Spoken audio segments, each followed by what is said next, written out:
Hello, welcome back to my channel, Holistic Healing Savory Meals.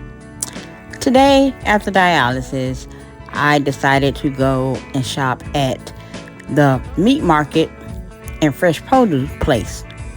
They always have great deals, buy one get one free BOGO every week. I try to shop there because their prices are much better than in the grocery store. I saved $35 by going to the meat store and the produce department. I really didn't get any fruit because I didn't like the way they look.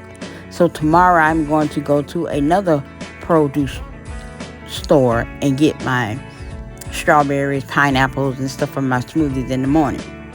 As you can see, I have chicken wings. I also have short ribs. I have crabs. I have ground sirloin. I have broccoli, cabbage, and some peanuts for my daughter. She loves peanuts. And my brother-in-law wants me to make some sauce. Thank you for watching. Have a good night. Bye. Don't forget to subscribe, like, share, and comment.